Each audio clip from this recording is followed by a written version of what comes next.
Hello. Hello? Hello. What's up, bro?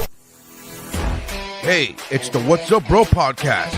We talk movies, sports, TV shows, pop culture, and it's funny, mother. With Nery Saenz. I'm like, what? How can this... They have Photoshop. Photoshop exists when this artist rendition was done. How the fuck is this not cooler looking than a sketch that looks like it was done by a hillbilly off the side of the road? What the fuck are we talking? Why is this a thing? Welcome to the party, pal.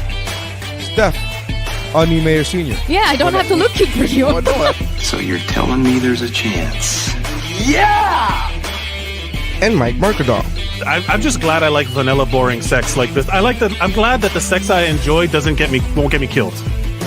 That's how winning is done. Hey, I'm Dave Chappelle, and this is What's Up, Bro.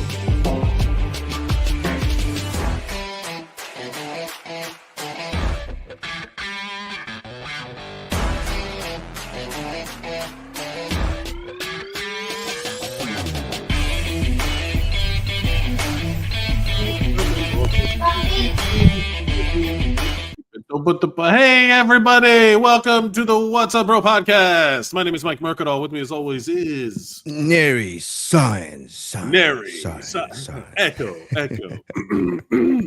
Clearing my throat on mic because that's what we all love to hear. Thank you so much, everybody who's joining the show, who's been actively liking and sharing and subscribing. We love all those things. Please consider doing that if you enjoy the show. But where can they hear us, Mike? They can hear us live on Facebook, YouTube, and Twitch. They can see us in the past, they can see past recordings in the future on all of those platforms, as well as on the Instagram, Blue Sky now. Blue Sky. Yeah, Blue Sky. We're on Blue Sky. And you can listen to the audio podcast, still exists on all podcast platforms. In fact, leave us a 5-star review. We have audio. Do you think people are listening to audio podcasts as much as they used to, or has everything moved to video podcasting? I could speak definitively that we get much more hits on the audio podcast than we do on any other form. Okay. Like I actually have the numbers. I actually have the numbers for WuBro specifically. I'm not talking about in general. I'm not talking about people. I wonder but if for the WuBro, we get more hits in the audio podcast still through iTunes than we do maybe through any other form combined. Really? Let us know in the comments, because that's the foundation of the audio podcast. I feel like is the where like we've been around there longer, so it's just built up the list of people who subscribe. Sure. You know what I mean? Because we're always chasing a new platform, man. Everybody's abandoning X. I think we're chasing the audience, right? I don't think we're chasing a new platform. Well, chasing a new platform, and what what that says is like, I don't want this platform. I want another one. It's like we just want the follow. We just want the listens, right? We want the ear holes. Once again, we've like, hey, we're all slave to trends, man. We want to do what's hip and what's happening. You deleted your. By the way, going back to a couple weeks ago, you deleted the TikTok app off your phone. I did, and you can't get it back. No, I can't. It's that's been a real bummer. I enjoyed TikTok. Yes, I remember. And me, the person who's never liked TikTok, didn't delete the app, and I still have it on my phone. And I bring this up to say that there are reports now. There have been reports ever since it happened 2 weeks ago, from the time of this recording, that phones that have TikTok installed in them are selling for thousands upon thousands of dollars on like eBay and all these apps. Yes, thousands. And I'm talking about like $14,000, $50,000, $62,000. People are saying, because people who deleted the app off, specifically iPhone, because it's no longer on the iPhone, it's no longer on the Apple Store, on the App Store. So it's no longer on the App Store. Wow. These people are paying to have, and all I got to do is sell my phone with the pre-installed TikTok app. Oh, but you know what that means? That means I lose everything else on my phone. You can't, but you also can't clear the phone off your account. Right. That's what that means. It will forever be linked to you, but Well, no, Like, not the TikTok, but the phone itself. Yeah, the yeah, phone yeah. itself, like it's on your iCloud, your Yeah, Apple yeah, ID. yeah. Which Yeah, is the yeah, reason yeah. which is the reason I have not cleared my debt. Is because I don't because I refuse. I can't, I don't trust these there's fuckers. Who's crazy no enough? at all. Are you kidding me? I don't no, no, Who's no, I crazy don't. enough Yeah. to And plus be I have like buying? pictures. I have like pictures of my kids. It's I'm like I don't want that's Yeah, that. Yeah. I wonder. Wow, that's interesting. That is But people are interesting. selling this shit. People are buying it. It's crazy that people are buying it. By the way, the same thing happened years upon years ago when remember Flappy Birds? Yes, that's right. So I when do Flappy remember Birds, that. the designer of Flappy Birds decided to, in the peak of its popularity, to say, I'm not doing this Yeah. anymore. Fuck Flappy Mhm. Birds. The phones that still had it, like, because once he stopped doing what's that word I'm looking for? Updates. Once he stopped doing updates, whenever you would try to do an update, it would be like, oh, this publisher no longer does this. Do you want to delete the app? And a lot of people deleted the app, not knowing that once you delete the app, you cannot get that shit back. Right. Well, And so he took for it a long, off the store. Yeah, yeah, yeah. yeah. So for a long time, there were people that were selling their phones with pre-installed Flappy Birds, and it wasn't for this much. I mean, it wasn't for like thousands upon thousands, but people were doing it. Yeah.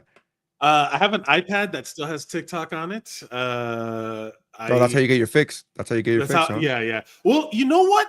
I'm thinking about taking all social media off of my phone and leaving it on my iPad. Like I have access to it on my iPad, like Sure. deleting all the apps so that I have to contend with a bulk, like a big ass. Right. Like it's an extra step. It's an extra step for you to have to. it's like Yeah, an I get extra- that.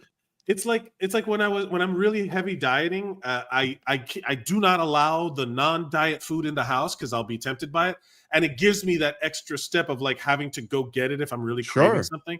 Yeah, of I'm course. telling you that might be my tactic. That might be what I do because I know we both know people who are just so fed up with the current, I guess, political climate. yeah, And all the nonsense that's going on that's tied with it, because social media has become synonymous with like it. There's no longer a disassociation with politics and social media. It's you now can't get away from it.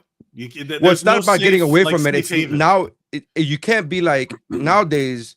There's no more such thing of like I'm just on Facebook. I don't care about politics. It's like, no, but you promoting you getting on Facebook is now, because Zuckerberg has now made it clear to lick the boot of the administration. He's now he bend the knee. So now you're in a direct connection. There is no like, there you know is what I no mean? Because so and then the owner of X, of Twitter, Adolf Musk is now in the cabinet. Like there's now there's no disconnection anymore. There's not there like is no so at a certain point here's what I contend. But we have my whole point of saying this is to say that because of this, we have you and I both know people, the same people, and I'm sure other people that have now said, I'm getting off of all social media. Period. Yeah, They're just gonna get off. I have been saying our this number for a one decade. fan, our number one fan in this podcast is leaving Facebook. Yeah, So we won't get her, love and comments and viewership anymore. But I completely understand. I was like, I get it. I would like to. I've been saying it for years that one of the only reasons I still have a social media is because it's kind of required if you want to do anything comedy related. Correct. And it's almost like a tax you have to pay. Like it's another step. Like it used to. Like it's another sign of progressing in the wrong direction, where it used to be that you just had to be funny. And now you have to be funny and have a social media following and know how to edit video. There's a double-edged sword to this. Like there's a double-edged sword to this, because I get that as a comedian. I get this. I've had this conversation before where, yes, it used to be that you just had to be funny. However, there were still gatekeepers, right? Yes. It was like you had to be funny, and then the manager of a club had to like you, and if they didn't like you, then you weren't performing in that club, no matter how funny you were. And so on and so on and so on and so on. Nowadays, yes, you have to be a videographer, you have to be an editor, you have to be all of this stuff. However, if you're able to crack that algorithm and that code, it doesn't matter. It doesn't even matter if you're funny, because the gatekeepers won't keep you from the prize, because the prize is now The that prize itself. is the audience. Yeah. So there's a double-edged sword where you're right. You don't even have to be funny anymore. There are people who, I'm sorry, man. We all know, and I'm gonna give this example because it's the laziest example, but we all know these accounts where there's these beautiful women who don't show, I don't want to say don't have, but don't showcase any talent on their profile other than look at my amazing ass and look at my amazing body, and they have thousands, if not millions of followers. This is not connected to comedians. No, this is not connected to I thought you were comedians. going to say something about comedians. Hot No. Whoa, I'm saying, but I'm just saying, goes. I'm just talking about talent. I'm talking about talent. I'm talking about like these people who get thousands. No, sure. And again, I'm not saying they don't have talent. I'm saying that they don't showcase any talent on their profiles other than their amazing physical attributes. Right. Exactly. So I want to to make sure it's clear that I'm not saying that these bitches ain't got no talent. Like, I'm not saying that. I'm just saying they have thousands, if not millions, of followers based upon their physical attributes on their on what they're showcasing on their profile themselves. So is that a win? Maybe. It depends on how you see it, right? Like, because if you do have talent, I don't know. Like, and I'm speaking as somebody who has, 32,000 followers on my Instagram, for example, and I've had that number for for quite a while. I've stayed at the number, no matter how many posts and no matter how many videos and of my stand-up I post. It is what it is, I'm not. It's hard to. It's a balance of like. But I will say this, to go with what you were saying before. I have said this many times. Yeah. If I wasn't a comedian, if I was not in entertainment, I would not be posting as much as I post now. Yeah. I will acknowledge this, however, I am now addicted to social media. I've been addicted to social media. But the reason why I started that addiction was because I understood from years ago, I understood that as a comedian, as an entertainer, I have to post on social media. Starting to post on social media all these years ago has made me now addicted to it. So I'm not going to sit here and lie and be like, if I wasn't a comedian, I wouldn't be on social media. I was like, probably now I still would be, because I'm addicted. But I know that addiction started because I felt that I had to be on social media. I will tell you right now that so it's hard to explain the progression of, like, because don't cite the deep magics to me, which I was there when it was written. We progressed, you and I both progressed through a time when there was no social media. The internet was a fixed point in your home. You had to go to the computer to it wasn't just with you all the time. Right. You had to then you could take pictures. Before it was I remember because I my home club, the Miami Improv. Yeah. I remember, like, because I was cool with everybody there, management and staff, I remember going into their box office while the show was going on to check my MySpace. Yes. To reply to messages to girls that I hit up, one of which is not my wife. And so it is, talk about fixed point. Can you imagine that? You'd be like, hey, do you have a desktop anywhere? You have a computer anywhere? Like this? Yeah. So the point I'm trying to make is that we did not have the tools that every cell phone now is a social media device, because Correct. It has a way for you to share pictures without, like, you used to not be able to text pictures or not send. You literally could barely communicate via text, where you had a few characters and it cost money per text. If you wanted to call somebody, you had to press. Oh, I had this thing in my act where I talked to somebody who's young. I was like, you have no idea what it was like to have to press a number 3 times to get to one letter. You have no fucking idea. I was good at T9 texting, man. And then not only that, but then you would mess up and you would press it 4 times and you start all over again. I don't want a blank. I don't want to God, and you have to go all the way back. And you don't have no idea. So you don't know the structure. Well, the thing is that's like, because we went through this whole process of every time a new social media network would come out, like chasing the audience, right? Like people who were weirdos, like the early social media adopters. I don't want to call them weirdos, but they were early adopters of social media because they were not just Dane Cook. I'm talking about like the Friendster days of like normal people, not just performers.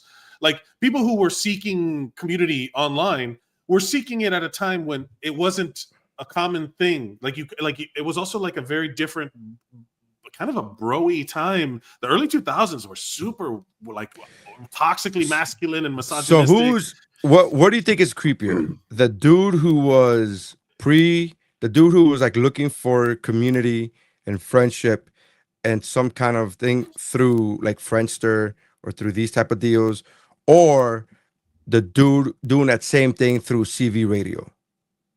Oh, like the ham radio, the people Yeah, that would yeah, like like breaker 1 2.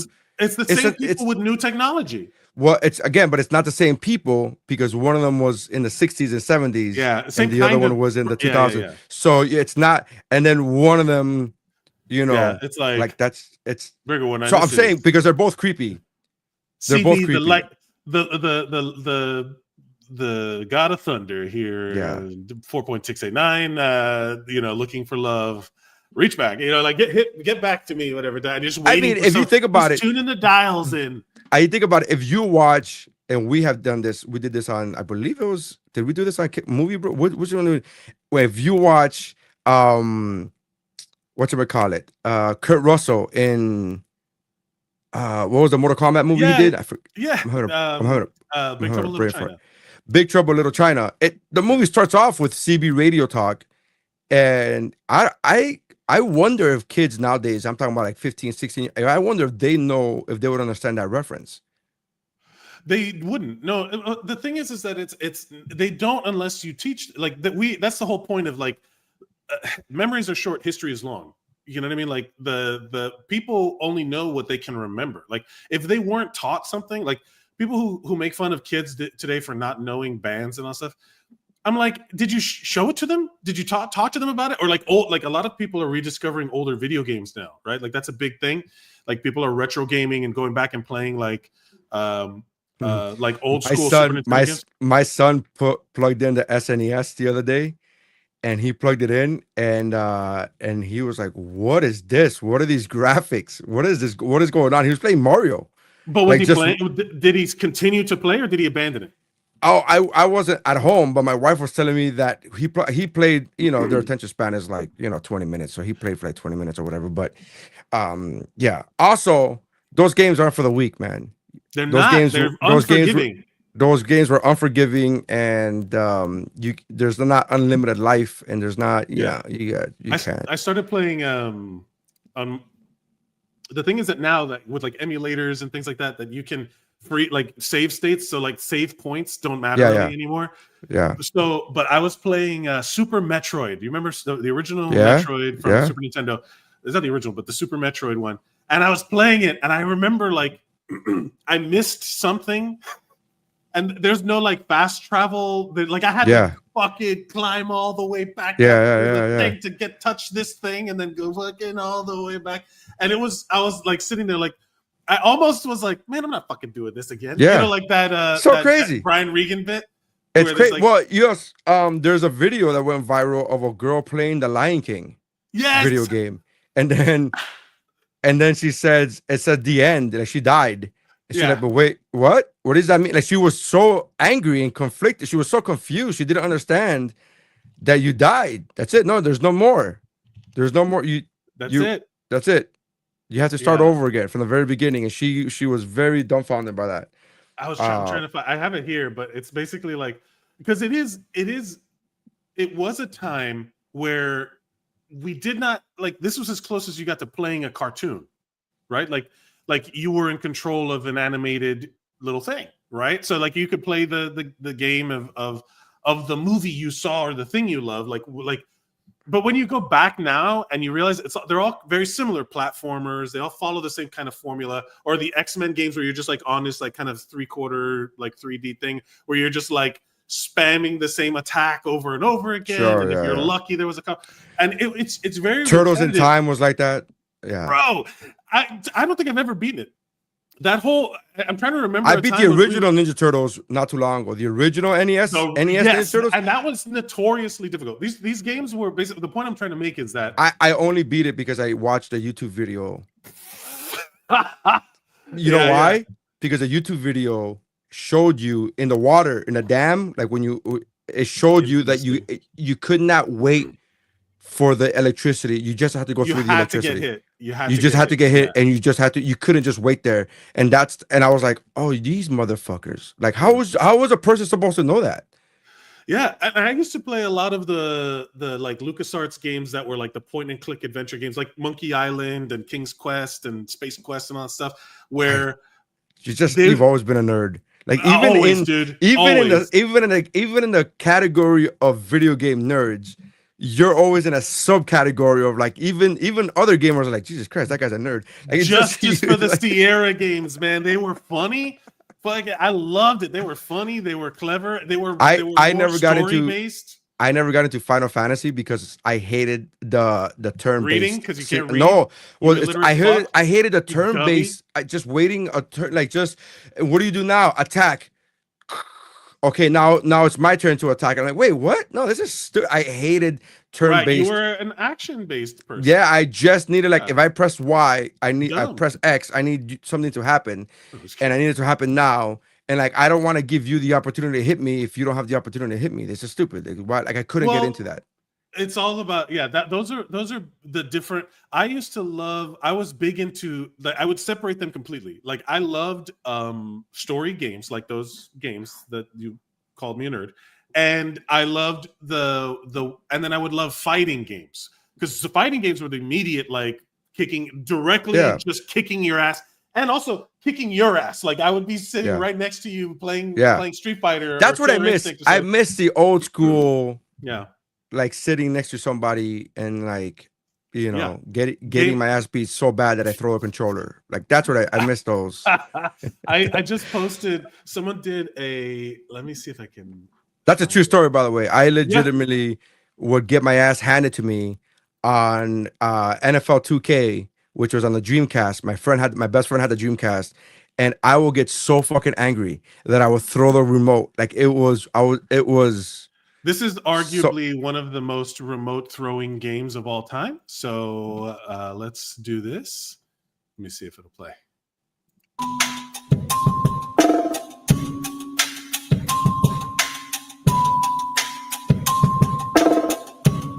Is that 007?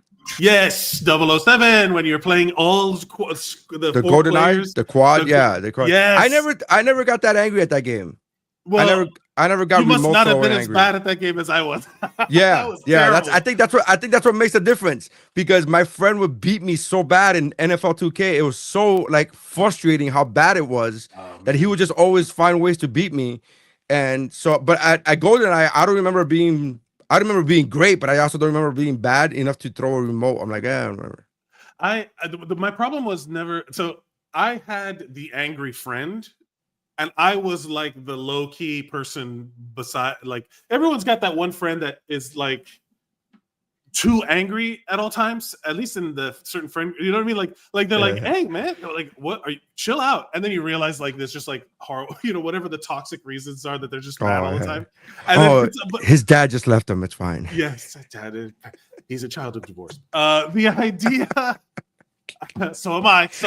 I was gonna say, you're a child of divorce. What are you talking about? But I'm a people pleaser. Mine did not manifest as anger that much. I was, The idea being that there's always like certain, when you're playing with people in real life, it's also like online gaming never really clicked with me, because if you're going to talk shit to me, you have to deal with the fact that I am a physical person next to you, with the physical repercussions of you calling my mom a hoe or whatever. But that wasn't a deterrent. That wasn't a deterrent for us. We would still talk mad crap about each other. Shit, but we just wouldn't talk about our moms or whatever. But it was just like, you fucking suck.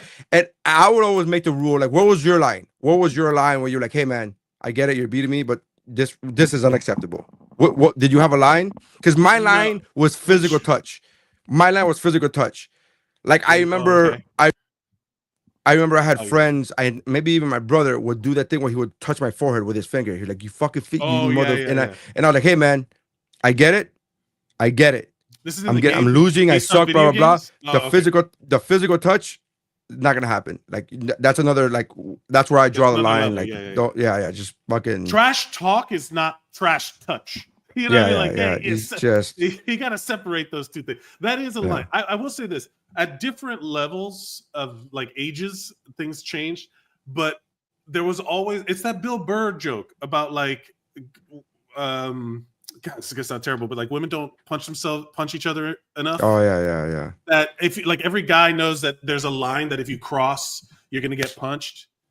Like you don't know where it is, but even after you like get hit, you're like, yeah, I did cross the line with that last shit. You know, like that understanding of like at a certain point, words will incite violence. That we know mentally, guys know mentally that there is a physical there's a physical response. There is a sense of danger where it's like, hey, we have a more visceral understanding that words incite violence. Like that's how I know that everybody online who talks about like Elon Musk and all these other people are fucking full of shit. It's like, because you know that there are times in your life that you have said some shit and gotten punched in the mouth, or somebody just fucking hauled off and pushed you or something like that to get you the fuck away from them. You know that that's a reality. So like anytime anybody talks about that shit, I'm like, nah, forget it. That's why online gaming is like it attracts the shittiest, like those where you hear like these kids saying the N-word, calling everybody the F slur, calling, you know, like just like, because there's no repercussions. There's no like real world answer to it. You know what I mean? It's like if I would have called somebody an F slur in like the way that if I would have said the N-word in front of people that you get called out on it, but because you're playing into a little headset, online gaming has kind of given everybody that sense of entitlement to be able to say whatever you want without recourse. That's where you get all these like kind of shitty comedians now that are like what the cancel culture. It's like, no, it's just that your little Call of Duty conversations are now in public. Like you can't. I don't even know about. I gotta be honest. Like, so I don't know about comedians who complain about cancel culture who haven't been. You know what I mean? Like I don't know. I can't name a comedian who has been like, oh, I'm like, okay, I don't know. I was like, wait, finish your thought. You're not saying anything. Like I'm saying, like, I don't know comedians, because I know people are like, oh, comedians are always complaining about cancel culture. I'm like, but the only ones who I've felt who are like, for example, Chappelle, there was an active campaign, a very visible and real campaign to try to get Chappelle off of Netflix. Like people were standing outside with picket signs, right? Right. So if he would have complained about cancel culture, there's a reason, because he's. But it's actually it's not like, it's not cancel culture. It's like there's people who want him held accountable for what he said. There's nothing wrong with either side of those arguments. I'm not saying that he's not allowed to say that's what I was like. I just think change the channel. Like, you don't like what he's saying, change the channel. You don't have to tune in. But look, we just had a conversation about how words can incite violence. Sure. Just because your words aren't inciting violence against you doesn't mean it's not inciting violence against Sure, but you don't have to be in that situation. You just, like, if you and I are playing a video game, if you and I, the other people who if you and I are playing the video, if you and I are playing a video game, and you start talking shit and start saying things that I don't like, I have chosen to be in that video game with you. I've chosen to be in that, you know what I mean? Whatever. Now, if I have a movie or a TV show or a comedy special that I have posted, if you don't like it, you could just turn it off. I am not. We are not in this. Hate speech doesn't fall into that category. That's why I'm not talking about hate speech. That's why I'm not talking about hate speech. I'm talking about comedy. I'm talking about cancel culture and comedy. The jokes that you are claiming are just jokes are rooted in. But I'm not saying that they're just jokes. I'm not defending the joke. I'm not defending the joke itself. I'm defending if you don't like it, just stop watching the special. But what I'm saying is that it goes beyond that. That's one part of it. You can just turn it off. But that doesn't mean the people or not click on it to begin with, or not click on it to what begin I'm saying. with. Expand the point a little bit. Zoom out a little bit. What I'm talking about is different. I'm talking about the idea that it's on the individual. Nothing. I physically zoomed out, and I'm looking at the camera to engage in the audience, not you right now, because I'm speaking. The idea of the idea of cancel culture is that, hey, what he's saying is rooted in hate, right? Okay. That's defined in hate speech. Other people will hear that. If you platform the person, you with your $1 million contracts, and you give them a platform that reaches millions of people, someone in that millions of people who agree with him will then use that as or her will use that sexist to create an active, like an action. It'll create a reaction, which has caused violence against people in marginalized communities such as trans people. It's directly connected to like people who support Dave Chappelle. The hardest part about that Dave Chappelle thing is there's a bunch of white people who now have to agree with a black guy. They are hateful people who, if you give hate a platform, will be drawn to it. It's not about I can turn it off.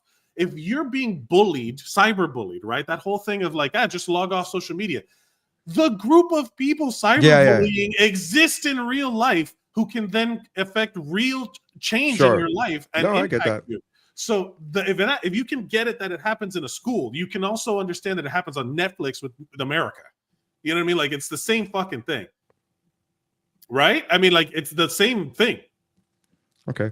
You try your hardest not to agree with it, but it's the same. No, I don't. I mean, it's not. I don't have to try my hardest. I just don't agree. I'm fine. It's okay. It's okay.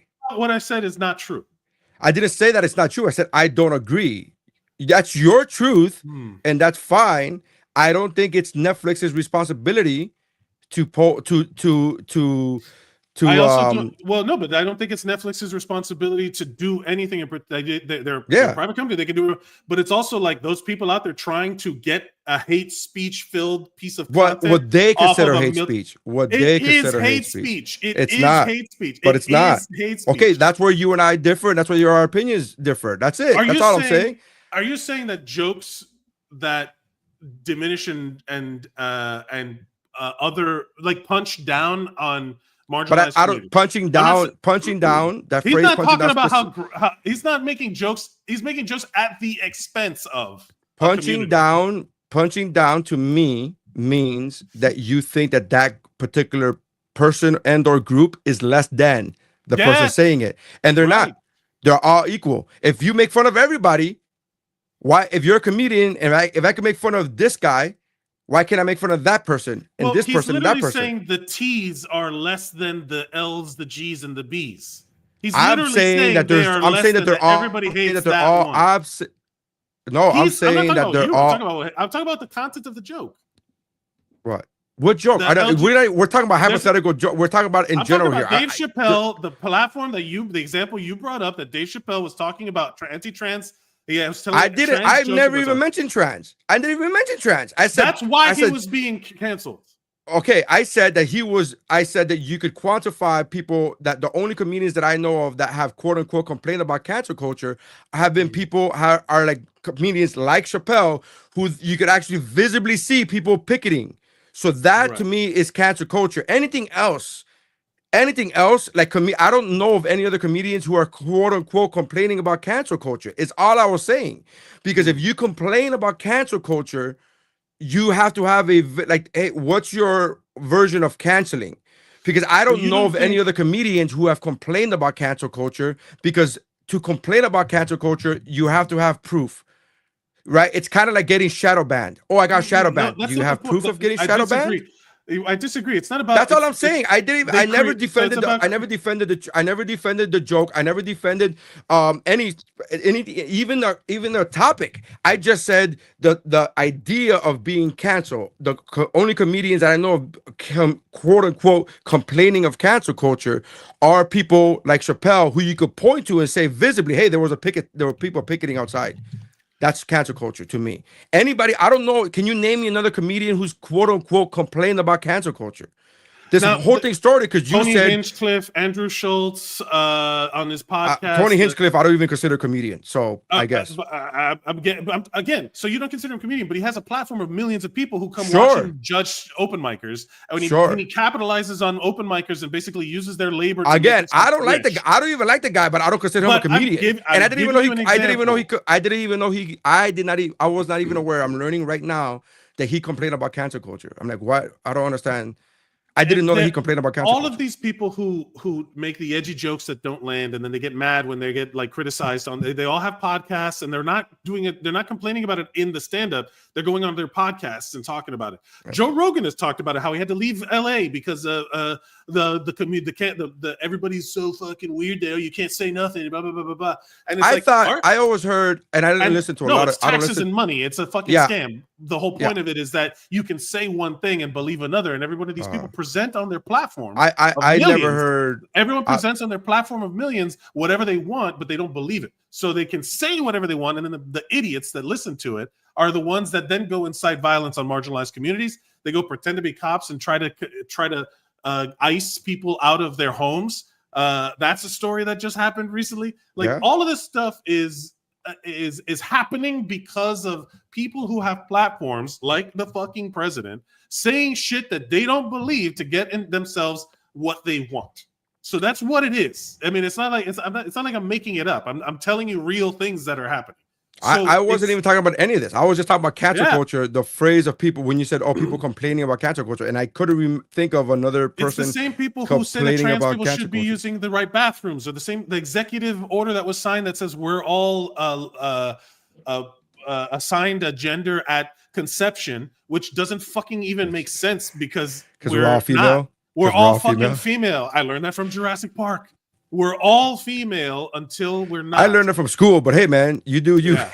You do you. I'm sorry. I picked it up in a piece of the same way. Look at the platform. Jurassic Park viewed by millions, and I learned something. And I took it. I applied the knowledge. Yeah, but also we learn lies from Jurassic Park because dinosaurs did not look like that, and dinosaurs whatever. The whole point is that I want a real life. I want a Jurassic Park that portrays dinosaurs the way they were. I want a giant chicken coming at me. I want a big ass. You have an idea? I love the fact that people, did you see it? I love the fact that people have said, "Oh, Jurassic Park is not going to do that because lizards are scarier." I'm like, a giant chicken coming at me is plenty scary, bro. Yeah, I mean, it's plenty fucking scary. A chicken that looks the size of a T-Rex with feathers, that's plenty fucking scary. Man, I can't. I can block him at. Man, YouTube has made it so that it's impossible to watch things without unskippable ads and weird shit. Well, no, they didn't make it impossible. They just charge you for it. Now you can just go to YouTube TV. Yeah, they have a thing. What we were talking about before, cancel culture, whatever the narrowing down of people's viewpoints is all to get people thinking about us versus them and not thinking about they want us going laterally and not thinking up versus down. Like, oh, those rich people are the enemy. Those rich people are the problem. I know you defended Elon Musk vehemently on this show. I did not defend Elon Musk vehemently. That is your guy. You said you love him so much. I did not say that. I did not say that. He was your father. You see, this is where and then you talk about you have the audacity to talk about misinformation. Mm-hmm. You have the audacity of spreading misinformation, and then you say crap like that. So you get it, huh? So you get it. You get that it's harmful. You get it, right? I didn't say it was harmful. When did I say it was harmful? I said you are. It's not harmful. What's wrong with me saying whatever I want? I didn't say it was wrong. I said it was inaccurate. You love Elon Musk. You've said it on the show. You thought he was a genius. I did. I did say. I was like, oh, isn't he? I thought he was a genius. Smart. You must be smart. He's a genius. He's got $1 billion. Yes. Yeah. All those statements are not. Those two things could be accurate. He could be a genius and a racist asshole. Those two things are not separate from each other.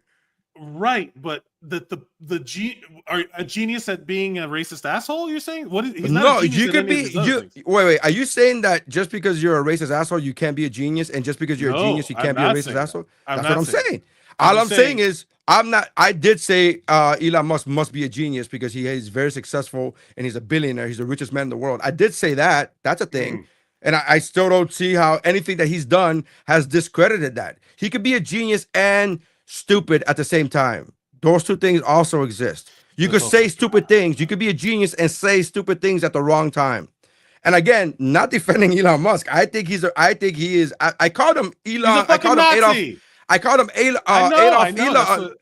Adolf Musk Elon like Musk. 5 minutes ago. Like I was, which I was very proud of that. I was like, oh, that's cool. Solid. But so You yeah, get it, but I man. did not say I like the guy. I did not say I was like, We I love don't. him. I did No, you say just this. wish you- I don't understand why you hate him so much. Is what I did say. Yes. I didn't get it because Now do you get it? to be fair, you were the what's that phrase that we used to use all the time? That kid that likes the band before it was cool, before the band was cool. Yeah, you were the hipster. You were among the hipster Elon Musk haters before it. I guess. And again, I was never. I'm not into like celebrity, whatever the fuck. So it's very difficult for me to know people how they feel about certain things until I see it. So I didn't know that he was a piece of shit as a human being because I didn't know enough about him. I was just like, I was always questioning, like, why do you hate him so much? I didn't understand. Now that he's done so much talking, it's like, oh, I get it now. So that's the part that it's always frustrating for anybody who's good at like pattern recognition or has studied history is always like the person. But also, in order to notice Elon's pattern, you have to have been paying attention to Elon. And until he had the voice of Twitter, until he was so boisterous, because there was a time where he wasn't. Like there was a time where Elon you did. You only knew about Elon from he's the owner of Tesla. That's all I basically knew about Elon. That he was the owner of Tesla, and I'm like, okay. And he was doing stuff with SpaceX. That's the one thing I remember. He was like the richest man in the world. But even from the beginning, I guess because maybe our consumption, our like where we go to for information is also different. Like I go unless he shows up looking stuff up. Yeah, unless he shows up on SportsCenter, chances are I'm being honest. He's going to buy the Washington Commanders, and he's going to be like, fuck that. We're naming it the Washington Ethnic Slurs. It's so funny. Out of all the teams to pick, that's the one he would, because the former owner, Daniel Snyder, is also a racist piece of shit. Yes, it's so funny that that's why I chose it. Because they had changed the name from a racially charged negativity to the Commanders, and then Elon Musk is going to be like, no, we're going to bring it back, and we're going to call them the Injuns with a J or some shit like that. Like he's going to just come up with some other fucking ethnic. So anyways, my assumption is I did not know about Elon Musk until he was being so boisterous. The problem with all of this is that it's like the people who could see it coming, like, they always say fuck around and find out. I didn't fuck around, but I'm still going to have to find out. Right? Because as a community, we all fucked around, right? I have to make that concession, right? The generalization is it's like, okay, stay with me. It's the Kansas City Chiefs, right? If you leave the game in the officials' hands, you're going to lose because the officials have a bias. If you leave it where it's questionable as a community, as a society, the cheaters will win. That's the whole point. So if you leave it on the margins, you got to blow them out of the water. Otherwise, they're going to win. And here we are again, both of us wearing our teams that lost because we love our teams. And now we have to watch the fucking Chiefs again in the Super Bowl, the fucking Eagles again. Nobody gives a fuck about this game. Who gives a shit? I got to be honest with you. I'm not watching this game. I'm probably not. I did not watch. Unless someone invites me to a party, I'm not doing it. I boycotted this game last time it happened 3 years ago, because I was so upset the fact that the Niners lost in the NFC Championship game, because in the first drive of the game, Brock Purdy got injured, and then 2 drives later, our backup quarterback got injured. So we were literally playing 3 quarters of the game with 0 quarterback, and I was so upset about that. I was so frustrated about that.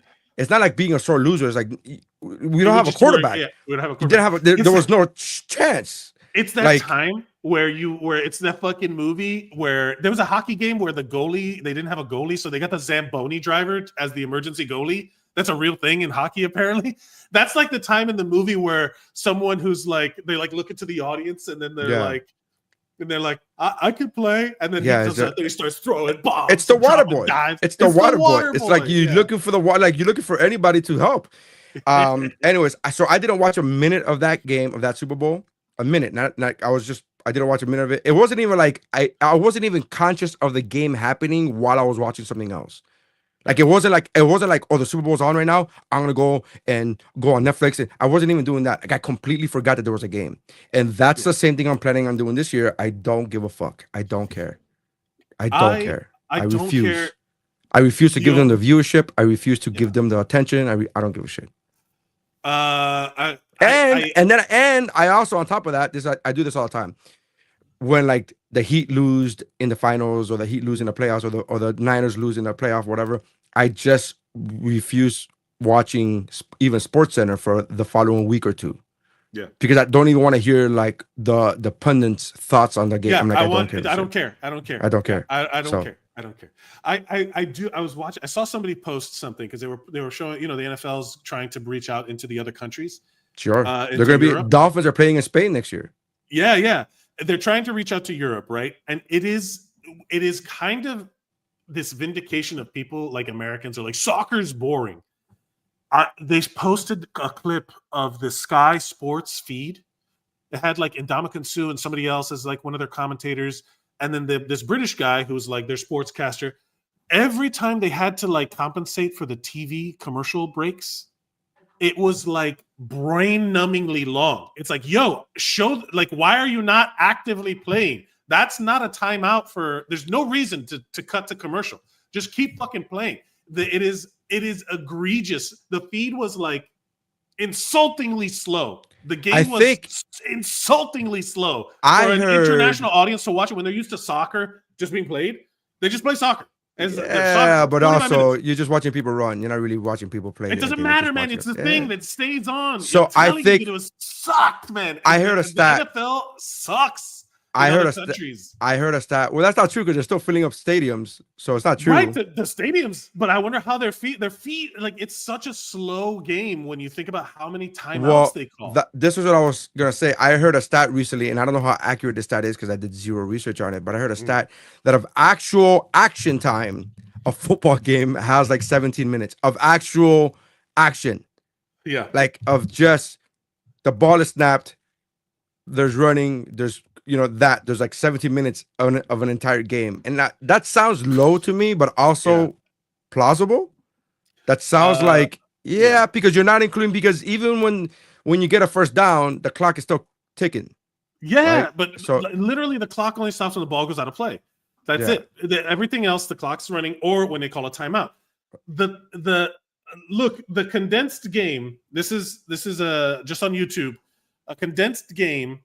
The Chargers versus the Vikings, Week 3, 2003, NFL Plus condensed game. This is like one of their things that they do where it's just the plays. Action, 47 minutes. Still a good amount of time. That's still more than 18. That's half a game. That's half a match of soccer. Hey, dude, you're singing to the choir. I don't like watching, unless I'm watching the Niners, I don't like watching a football game without red zone. Like, the red zone is the best. That's the red best. I'm like, it's a necessity. That's the best. What are you watching? A whole game by itself? Just one game?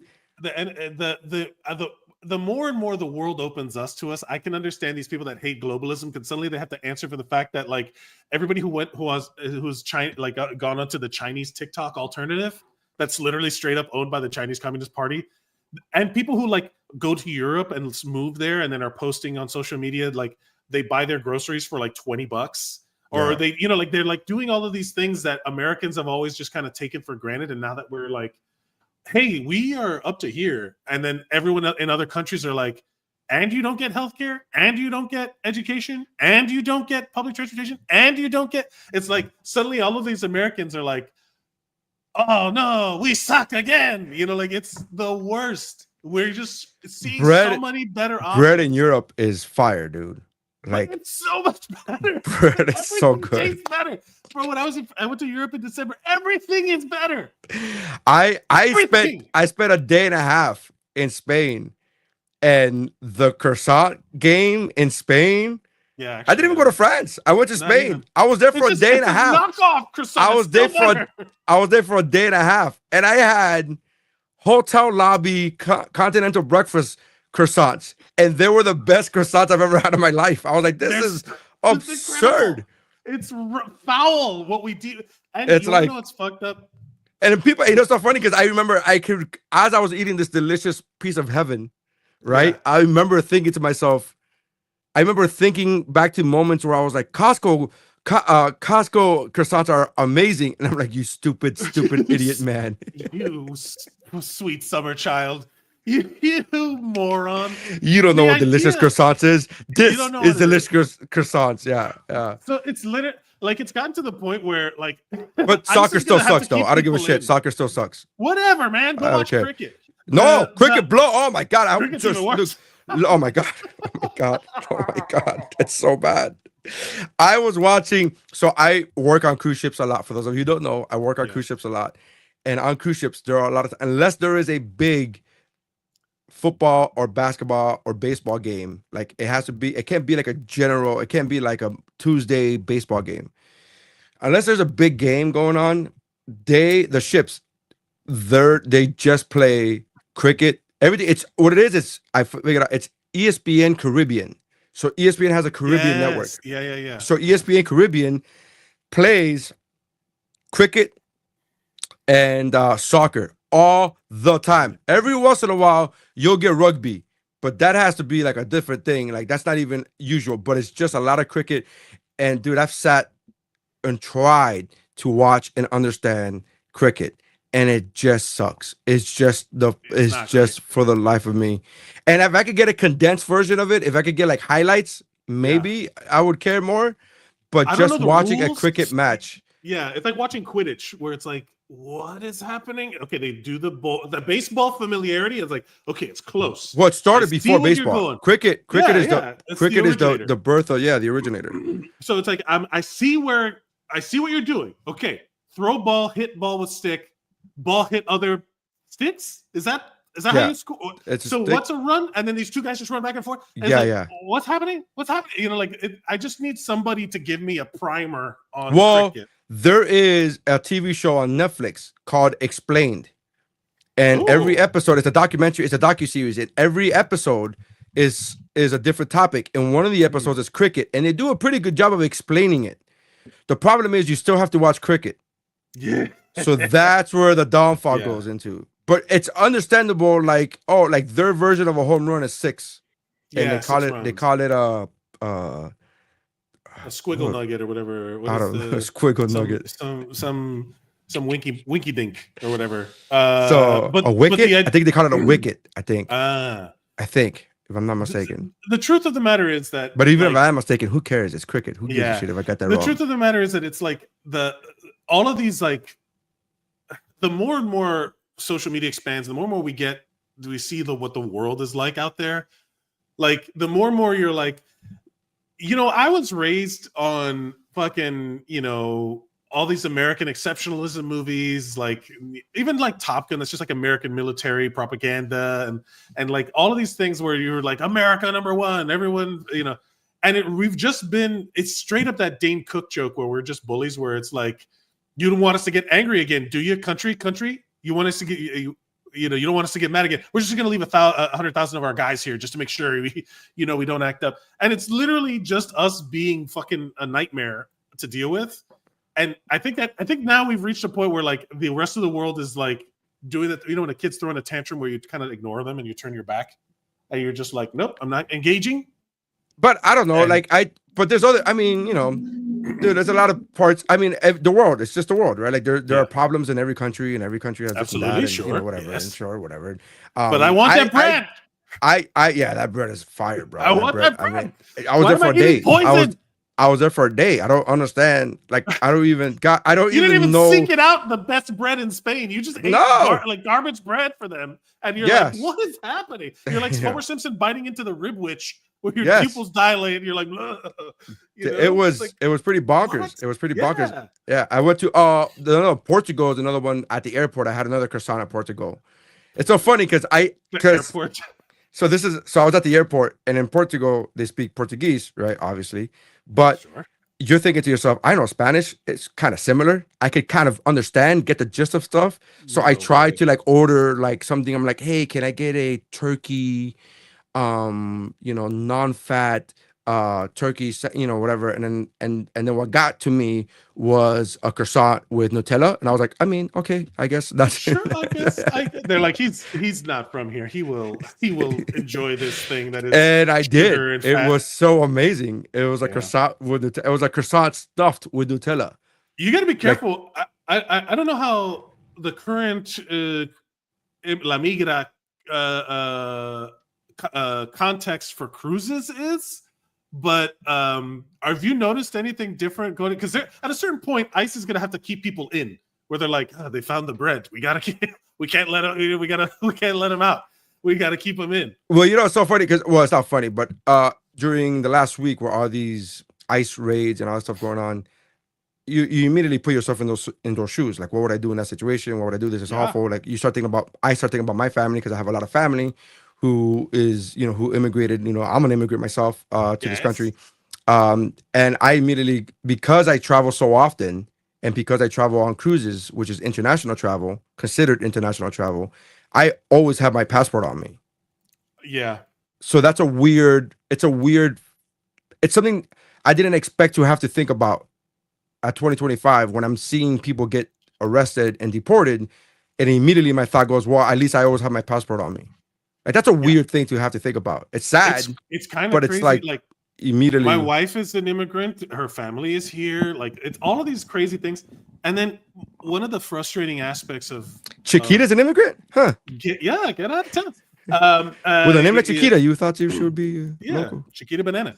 The idea of like the Miami of it all, where you would rather just be a bigot than recognize, hey, I benefited. I didn't do all of this on my own. I benefited from immigration policies put in by Democrats, and I should probably just kind of not have my voice. They're like, no, Trump, and then they're like, get deported. Like that lady, that representative from South Florida that was like, oh, we can't stop the process of legal immigration for there's Cuban immigrants that have been in the process of legal immigration. It's like, this is the fuck around and find out part. Yeah. You think your proximity to power and whiteness is gonna grant you an access? You're just another fucking spick, just like us, and ending birthright citizenship, right? So like, even if I was born here, it's like, ugh, you can't, like, all right, now we're getting into that weird thing.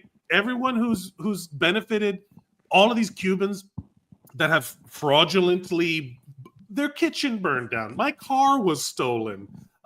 Everyone in Miami knows some motherfucker that's their job. Fraud is their. I started a pharmacy. I have a medical supply. To company. anybody in the government who's listening, I do not know anybody who does illegal activities. Everyone in Miami, go get them. Go get them all. There's no need to investigate me. Your Honor. Everyone in Miami deserves a thorough investigation with a glove up their asshole. Go get them. I don't know illegal. I don't know people. I don't deal with people who know illegal people. I don't know. I've heard people in Los Angeles that do that. You should go over there. Huh? I've heard people in Los Angeles. Too. Fuck it. I don't care anymore. Fuck it. Go get them. You vote. It's like I start with the Republican voter registry first. Go get them. Oh, I'm sure there's. All right. He's cooking. Let me hear him. let my boy cook. Hold on. Yeah. Suddenly you're like, let him cook. All right. Let's figure it out. Yeah. Hold on. You have a whole list in house. Go get them. Go get them. All of them. Rick Scott. This reminds me of This is like the beginning of the X-Men animated series. With the Mutant Registration Act. Bro, we're so close to the metaphor. Are you fucking kidding me? We're so close to you people. Every time I see somebody complain about the X-Men being woke, I'm like, are you fucking paying attention? Are you fucking do you not understand how metaphors work? You don't understand? What the fuck is wrong with you people? God damn it. Oh, it's woke. It's the fucking point. I've actually never, it's so funny. We talk about this all the time. How our algorithms are different. I've never heard anybody complain about X-Men being too woke. Bro, did you see the casting for like certain casting announcements? And then it's like, oh, they're gonna go with the same woke choices for X-Men. Are you fucking kidding me? What are you talking about? I've never heard that. I've never heard that. That's so funny. It's to be fair, I haven't even heard any casting news. I haven't even heard about any casting news. It's all for of these X-Men. fan castings, and then you go in the comments, and then it's like, oh, same woke bullshit. A Yeah, black you keep storm. going into What these are you comments, kidding man. me? You keep Are going you into these fucking comments. kidding me? Oh, a black storm. Yeah, a black storm. She's from fucking Africa. The whole point is that she's black and she's fucking had to overcome adversity. Why couldn't she be from South Africa? South Africa, yeah, like cast Elon Musk. Maybe let's do it. Let's do an AI face swap on the black. There was a post that I saw recently, a quote from Elon's dad that says that he's not proud of him, that he's not proud of his son. Yeah. And that he needs to lose weight. And I thought that was the most dad comment to ever say, because leave it to a parent to throw in a weight thing when it has nothing to do with weight. He's like, hey, are you proud of your son? No, I'm not proud of him. And he needs to lose weight. He's like, what the fuck that? Jesus Christ. That's not like, even as somebody who's like, yeah, Elon's a racist. Hey, but you don't have to fat shame. Like, take it easy. You lose a little ground in the argument when you attack ad hominem. You can't, his appearance has nothing to do with it. Like, what is it? Like, I'm not proud of him. Also, he needs to, like, it was the same breath. It wasn't even later on in the conversation. It was like, I am not proud of my son, and he needs to lose weight. I'm like, Jesus Christ, guy. Like, there's so much to be not proud of, right? Straight up what he said. There's I'm not so proud of much, my son, and he needs to lose weight. Yeah. Like, there's so much to not be proud of your son about. The weight has nothing to do with it. You could have just left that part out. I don't understand. I think it's just like, and another thing. It's like, okay. Yeah. Okay. Like, I'm sure the interviewer, whoever was asking him the question, was just like, okay.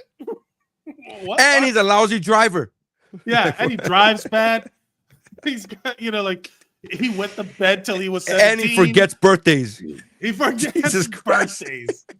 Like, forgets birthdays. God damn. Oh my God. People get sensitive over certain, like, people get like birthdays. People who forget birthdays. You ever know those people who, like, you forget a birthday, you forget their birthday, they get very upset? My wife, maybe? No, I don't know. Like, who's like? There was a guy there was a guy in a friend chat that was like left because we all forgot collectively. We all just forgot his birthday. Well, that's fucked up, though. I'm saying this laughing, but I'm not trying to make fun of. I'm just saying we didn't do it on purpose. It just happened. The group didn't wish him happy birthday. Just neglectful of people.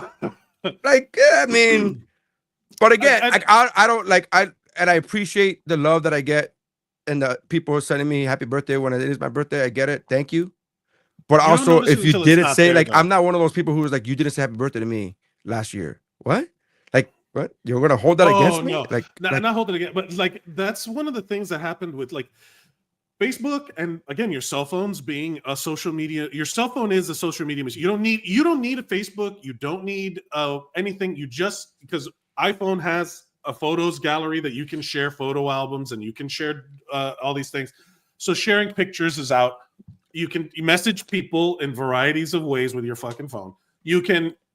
What else do people use social media for? Sending videos back and forth. Oh, okay, yeah, great. We can do that too. Porn. You can It's literally just porn. It's a porn delivery system. Porn. Yeah, you don't need anything else. But because all of these systems are built, these tech giants are built on social media selling your data. That's the point. So never forget. Speaking of which, just talking about information.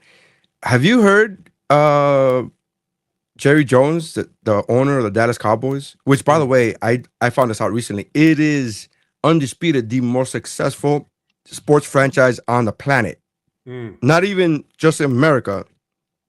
It makes more money than even soccer clubs. Like, it's bonkers, right? Yeah. I didn't know that. Pretty insane. Have you heard him?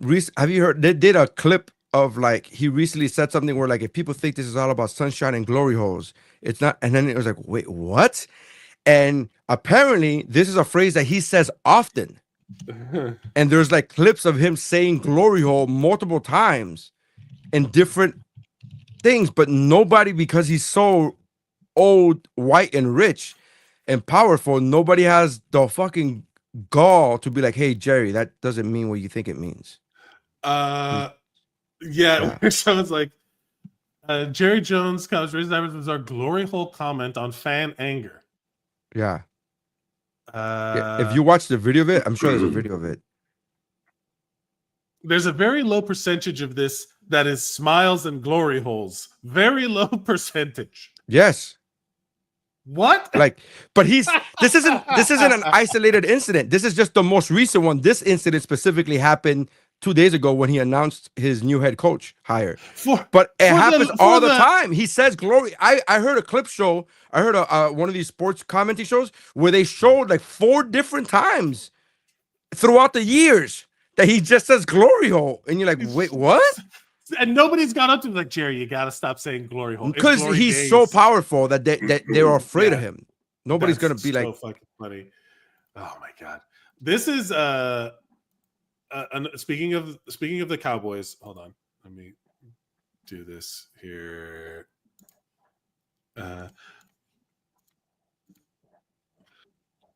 Oops. speaking of the Cowboys, Sorry, go fuck the hold on. Cowboys. Grew up in life, went to college, Hold on. became, and Jalen Hurts were Jaden both Daniels and Jalen born, Hurts. grew up in life, went to college, became pro athletes, and still made the NFC Championship game before the Cowboys. That's great. Born, grew up in life, went to college, drafted, became pro athletes, and made the NFC Championship game Oh my God. before the Cowboys. And Hurts was in the Super Bowl. Oh my goodness gracious. Yeah, so the Cowboys making money by losing is the most, and still being called America's team fits, I think, a little bit. But as a Dolphins fan, I can't say shit because 26 years. 26 years. How For, about for the audience, that's 26 years that the Dolphins have not won a playoff game. Forget about the AFC Championship game. They haven't won a single playoff game. gotten the playoff? Yeah, it's been a long, long time. Still not as bad as the Jets, though, right? The Jets have to be the worst. What's the worst? The Jets are the worst in the last 10 years, and I think we're pretty. There's other teams that have made it in the last 20 years that have not made the playoffs more. But the Jets had that one year where they were like kind of crushing it. Yeah, it's called Favre. Brett Favre. Yeah. But to be fair, it is crazy that if that company is that profitable, the Cowboys, sometimes it is sunshine and glory holes. It's all smiles, big smile and glory holes. Smiles and Glory Holes. That's a great name for a comedy album, by the way. Smiles and glory holes. Smiles and Glory Holes. Like, what's that Dave Attell album? Smiles and Glory Holes. Smiles and glory holes. That sounds like a Dave Attell album. It does sound like a Dave Attell album. It does sound. Let's talk about. You sent me this thing, and on lighter topics because I'm getting heated. Apologies for my passion about humanity and human rights. You sent me this thing. It's a little lighter. We haven't done this in a minute, so let's get into Am I the Asshole? Am I the asshole? Am I the asshole? Oh, yeah. Yeah. Okay. So, hold on. I'll even bring it up. Am I the asshole for refusing to demote my dog after my sister gave her baby the same name? I, 26 female, have a dog named Charlie. Charlie is a golden retriever I adopted 4 years ago, and he's my best buddy. My sister Emily, 29 female, recently had her first child, a baby boy. She and her husband named him Charlie. At first I thought it was funny and didn't really think much of it, but then Emily pulled me aside during a family gathering and said it was confusing and disrespectful for me to keep calling my dog Charlie now that her son has the same name. She asked me to rename my dog. There's more to it. I told her that she could have just said, fuck no. She's eavesdropping. I told her no. Charlie has been his name for 4 years. He knows it, responds to it, and it's on all his paperwork. Changing it would be weird for him and for me. She got really upset and said it's not fair for her son to share a name with the dog, especially in family settings. She thinks it'll lead to jokes and confusion as her son grows up, as it should. That's my editorial comment. My parents have weighed in, and while my dad says it's ridiculous to expect me to change the dog's name, my mom says I should just consider it to keep the peace. Now, Emily's barely speaking to me, and a few family members think I'm being stubborn. I have no idea how I am in the wrong here. The world's gone crazy. I love my dog, and I didn't name him to spite anyone. I also think it's not my fault they chose a name already in use in the family. Am I the asshole? Initial thoughts. I honestly could not, when I heard this, I honestly could not believe that I live in a world where people actually do this. Like, I could not believe that people would complain that there would be this level of stupidity and pettiness. You named your son A pre-existing name. a pre-existing name that was already in circulation in your direct family, by the way. It's not like, oh, I have a cousin who has a dog named Charlie. You have a sister, your sister, who's 3 years younger than you, has a dog named Charlie and has had that dog for 4 years. Like, why did you think it was a good idea? This reminds me of like the episode from I Love Lucy, where they named their dog Fred. Yes. But they named it Fred after Fred. And it was just like it was a cute joke to them. Like Fred didn't mind. He wasn't offended. Yeah, it was just like, oh, whatever. If they would have just named it Charlie and be like, oh yeah, there's a Charlie. Hey man, that's what you named that's what you name your kid. That's what you name the kid. But don't ask to change the dog's name. That's just like the fact that I live in a world where people are this stupid. I would get, hey, let's get the Charlies in a picture together. Correct. I would just go along with it. Just play with it and be like, yeah, it's fine. Yeah. And by the way, one of those Charlies be around 7 to 8 years. So like, I don't, I didn't hear any of that. Just, you robot voiced for a second to me. So maybe my signal's that bad. One of those Charlie is not going to be around to 8 years. So deal with it. I mean, deal with it. Call your son. Okay. There's two approaches here, because I have the devil's advocate approach of like the alternative, like compromise, not the devil's advocate, the compromise, where it's like, hey, can you just call your kid Charles, or something, or call the dog Charles, something close, but it's not the same. But every dog owner does that already. Like my dog's name is Wally, and we go with Walter, we go with Wally Bing Bang. We go like there's so many. Bing Bang. Yes. Well, yeah. There's my kids one time asked me. My kids one time asked me what's Wally's middle name, and I said Wally is his middle name, and they're like, "What do you mean?" I said his first name is Uchi. Uchi Wally. Uchi Bang Bang. Uchi Wally. Uchi Bang Bang. Uchi Wally. But that's a trend. That was a thing that I kept seeing online, like a little while ago. Like, what's your dog's name? What do you call him? What do you really call him? And like what's their nickname? So like everything.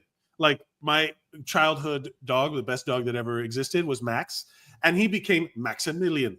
He became Maximus, Maximum Override. Like he was all of these. Every example of Maxwell. He was all of these things. So Charlie, you could change up, but it's also like, this would not be like, it's not a problem to have your kid, like that's why I was like, I hate the fact that I live in a world where I would be like, I wish we had the link. I would love to see the comments on this, because we don't have I tried to find the link, bro, and I couldn't find it for the life of me.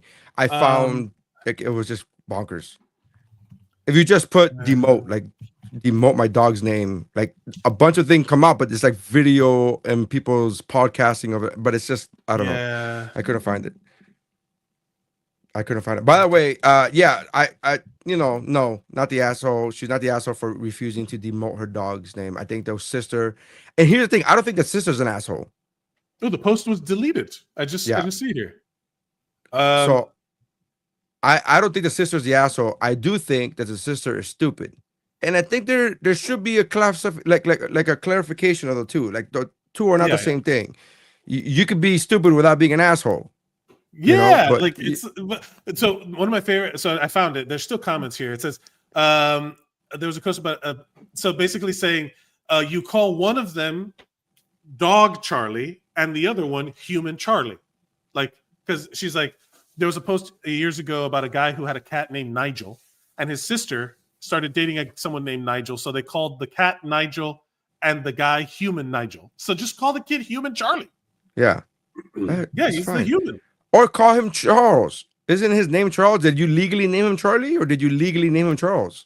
Yeah, I don't know. They should change the kid's name to a predominantly dog name, like Rex, Fido, Spot. Like, could you imagine just give it, like, that's the reverse of what I would like. There's like a lot of dogs out there with like human names. Sure. Like Watkins had this joke where rich people name their dogs like other rich people, like Baxter and Hemingway. Gatsby. Yeah. Winston. Like they name their dogs, and then poor people name their dogs after shit. Rockefeller. Yeah, exactly. And then poor people name their dogs after shit that you find in the at the convenience store, gas station convenience store, where it says like, "Come here, Snickers." You know, like yeah, I like that too. But it's true. Like, name your kid something else. I don't know. I think it's ridiculous that there's such a complaint about that. Like, I think it's Charlie just 2. so... There's like a lot of people suggestions for Charlie 2. And then someone, of course, the ultimate compliment, we named the dog Indiana. You know what I mean? Like, he chose the name. Like, if you ask a kid, hey, did you know that you were named after a dog? Cool. The kid would, I don't know, man. The kid would fucking love it. If someone told me, like, oh, you were named after this dog we had, I'd be like, what an honor. You know, like, I don't, it's so stupid. Like, there's nobody would care. That nobody would care. Like, the kid would not care if you just didn't mention it. You just said, oh yeah, dog named Charlie, and then you get cute little shirts, Charlie 1, Charlie 2. You get or both Charlie shirts, and you take pictures with Charlie and Charlie. And plus, he's a golden retriever. That's the best dog in the world. Get out of here with this. We're not changing the dog's name. I'm not changing the dog's name. I gotta be honest with you. The chances are that your kid, no matter what your kid is, your kid could create the vaccine for some horrible disease. Chances are he still won't be as good as a golden retriever. Yeah. Get out of here. No one's ever going to be like universally see your child and be like, that's a good boy. No, he has to prove it. Yes. Charlie 1 would never have to prove it because he's never. He automatically, he's a good boy. Automatically good boy. Look at him. You could just tell by looking at him. You could just tell by looking at him. Look at him. Am I the asshole? No. Caso cerrado. We are clear. There's no way that you're the asshole. Guys, I think we did it. Oh, did you do old school pick? Did you do an old school pick? We should do old school pick. Let me get so I was watching a movie yesterday. Man, I love this movie so much, and I don't think this movie gets the attention that it deserves, or the remembrance that it deserves. Okay. But it's such a phenomenal movie, and it's 1994's Legends of the Fall. Ooh, that's it fits into the old school pick, but it is like was nominated for Oscars and shit. But it's definitely it won one Oscar for cinematography. But it's such that movie does not get, because even in Brad Pitt's career, Brad Pitt has had a pretty brilliant career, and this is how I know he's had a pretty brilliant career. As I'm watching this amazing movie, and I'm getting choked up with. By the way, I've seen the movie a million times, but as I'm getting choked up and I'm watching this movie, I'm thinking to myself, how great is this guy's career? That if you start naming Brad Pitt movies, 9 times out of 10, you won't even mention Legends of the Fall. Yeah, you would. Like, that's how good his career is. That for some people, this is like, hey man, holy crap, this is Legends of the Fall was like it's such a excellent movie. It's a beautifully well-made movie. The story's amazing. The story rich. The characters, the acting is top notch. Anthony Hopkins, I dare say, this is his best performance. I don't remember watching, and I'm saying this being a fan of Hannibal Lecter. Like, I'm a fan of the movies, but I'm just like, this acting is so good on all accounts. Anthony Quinn, and the kid Elliot from E.T. is in this movie. Yes. And you forget that he's Elliot from E.T. But he's there's so like that movie. I forgot. I haven't seen it in a long time, but that's exactly what the point of this old school pick is. It's like, oh, here's a great movie that you may not have seen because of time has removed it from the zeitgeist. But it's like the cable movie that you would drop the remote to watch. You were just like, oh, well, we're watching this now. And it is one that I think that you have to kind of be ready for, though. You have to be in the mindset to watch an epic film, like a big long movie. You can't. I think I'm always I think that's just my wheelhouse is epic movies. Like, my favorite movies are Braveheart and Gladiator, and I'm like, that's always in my wheelhouse. Yeah, it's always my wheelhouse. But the other one that I saw a few weeks ago was The Last Samurai, which I'm not counting on, but it's such an excellent, again, epic movie. Just whatever.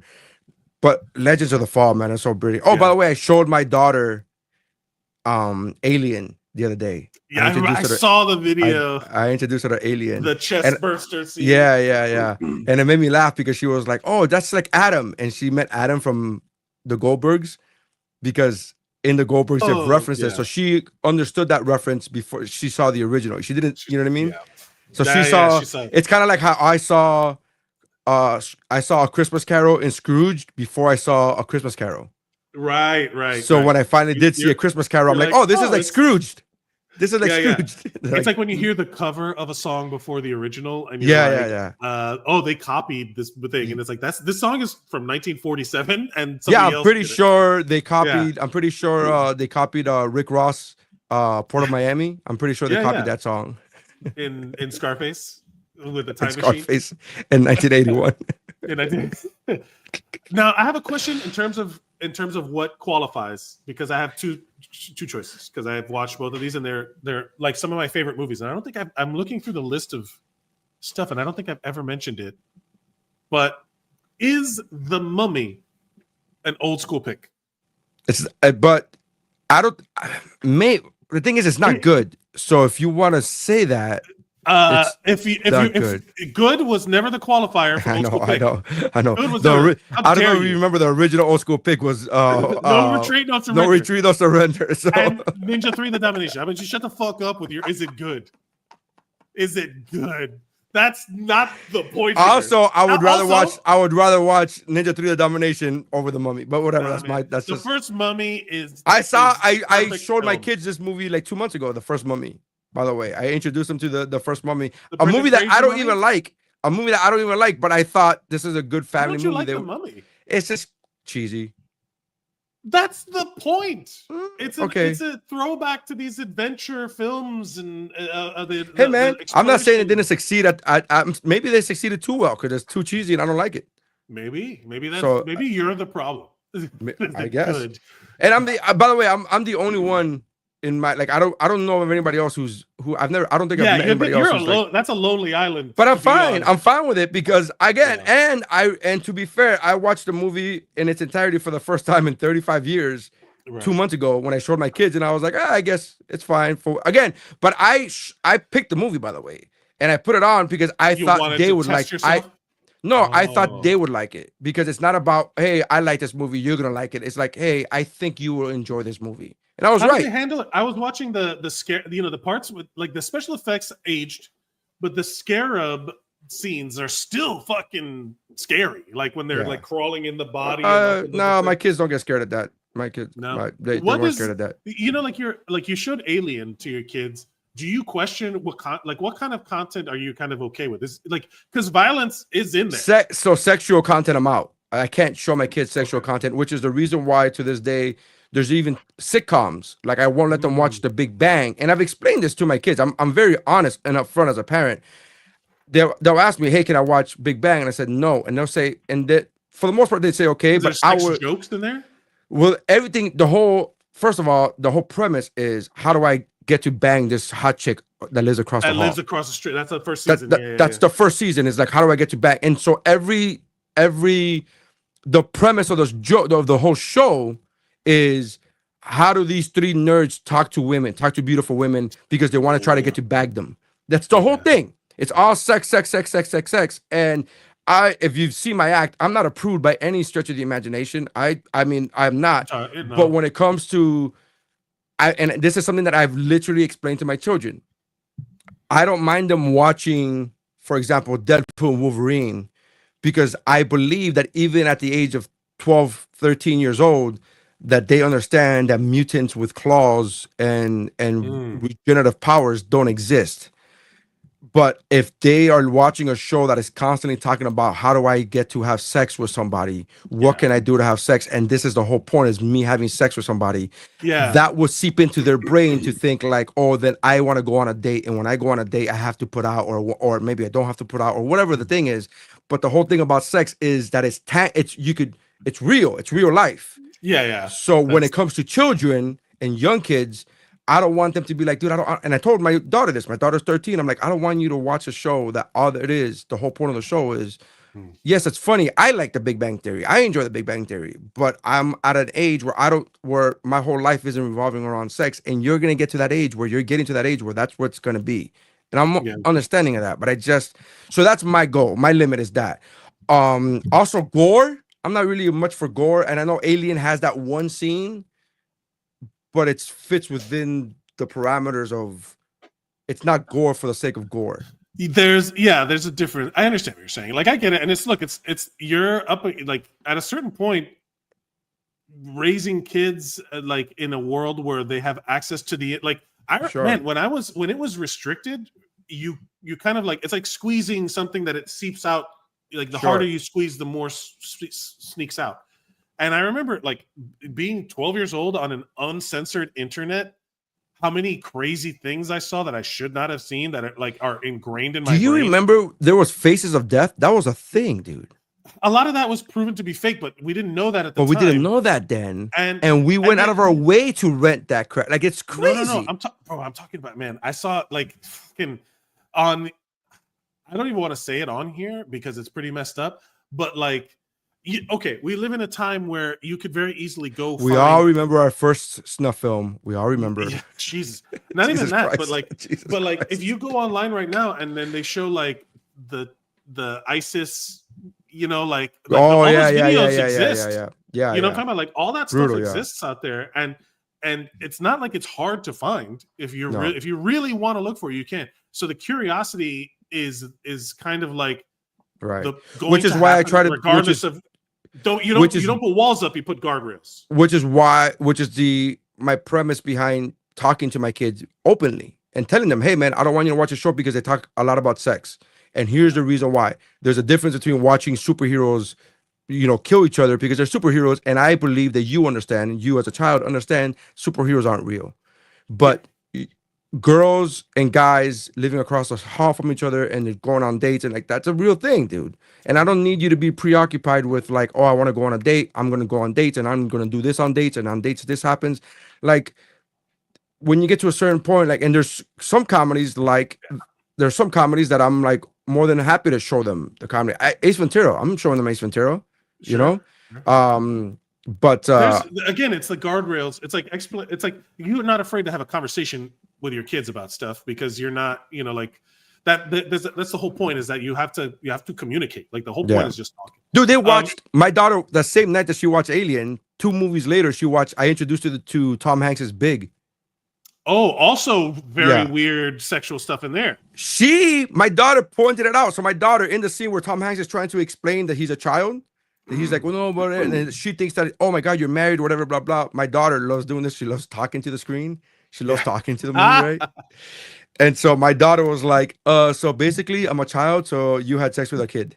And I was like, Jesus Christ, your daughter said that? Wow. My daughter said that. How old is she now? But she's talking to the screen. She's talking as Tom Hanks to the screen. And I'm just like, that's so funny. By the way, there's a scene in Alien. This made me laugh. My daughter made me laugh. There's a scene in Alien where before they realize that there's an alien on board the ship, the guy's looking for the cat. And there's like the part where there's water dripping, right? And he's like, and he's like refreshed because of the water drops on his head. He's refreshed. Right. And my daughter goes like, oh man, that could be alien piss. You don't do that. And I'm like, alien. She said alien piss. I was like, alien piss. Where'd you get alien piss from? She's like, he doesn't know what that liquid is. He's assuming it's water. It could be alien piss. I'm like, but he doesn't even know that there's an alien on board the ship. Why would he just assume that it's alien piss? And she's like, why would he assume that it's not alien piss? And I'm like, that's such a touche. That's pretty good. That's great. So the Mummy, your pick is the Mummy. The Mummy. But also counts, man. Talking about kids and stuff like that. Like I don't know if TV, honorable mention. I loved Skeleton Crew so much. Haven't seen it. So it's all out. I enjoyed the shit out of it. I'm still finishing Andor, by the way. Oh yeah, no, dude, it adds so much. I loved it, and nobody's watching it. It's getting like noted as like having like a really low viewership, and I loved it. But I also loved the Acolyte too. Like, and that tons of people watched the Acolyte, and they canceled that. So like, man, I'm just saying like. the stuff that is not made, that like for like what we were talking about earlier, the cancel culture people. Shout out to Skeleton Crew. Great. The kids in that show are great. It was Goonies. It was Back to the Future. It was like every 80s thing that I loved in that world. Like it was, man, it was so good. I enjoyed the hell out of it. So can I just tell you that I recommend it. It's so good. I saw a meme the other day that said, I heard somebody say that people who were born between 1970 and 1984 are the Goonies generation, and they're calling us the Goonie generation, and I'm all for it. I'm all for it. And I'm like, I'm not even a fan of the movie Goonies, but I was like, I'm all for it. I like it. They in certain countries, I can't remember what is it, Finland or something like that. They call us the DuckTales generation. And I'm like, solid. Yeah, DuckTales, woohoo. I found, to dismount, I found this thing here. Scientifically accurate dress. Where you tell me this isn't scarier.